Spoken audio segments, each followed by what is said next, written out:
Hey, I'm with Jess Mullen right now, and she's going to give you guys some tips on how to be successful with this new little meal plan. All right, Jess. Hi, I'm Jess. I'm Jess Mullen. I created this meal plan for you, and a few things that I was thinking about is, for one, in order to do this really well, you want to plan ahead most of the time. So never make a meal where you're just making enough for that meal. Cook for at least leftovers once or twice. Some people do well to shop once a week, where you think of the whole week at one time. Other people do really well if you shop just for 2 or 3 days. Then you don't have to make a huge trip to the store, and you go twice a week. I like to plan ahead in making all of either my breakfasts or lunches for a week. So on the weekend, or if you have a day off during the week, try and do one batch. Slow cooker is really great, where you can throw something in, go to bed, it's ready when you get up, or throw it in before you go to work, it's ready when you get home. There's a lot of juices still in there, it's lovely. So that's one thing. Expect to feel different at first. So especially if you're somebody who's liked a little sugar in the past, this meal plan changes that a little bit. So expect your body to need some time to adapt. You might feel amazing day one, but you might not, and it's okay. You might feel lethargic.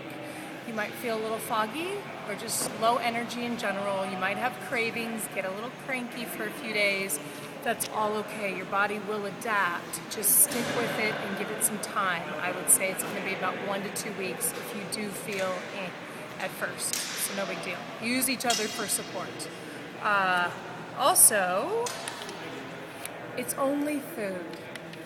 Now, I know this is 30 days, and day one it might be like, no problem, I'm going to do amazing, I'm going to be great. But we all have an emotional relationship with food, and sometimes we can get a little dramatic in our head, especially when you don't say things out loud. If you just listen to what's going on in your head, you might be like, oh, I deserve this, it's only one time, it's only one bite, all of those kinds of conversations.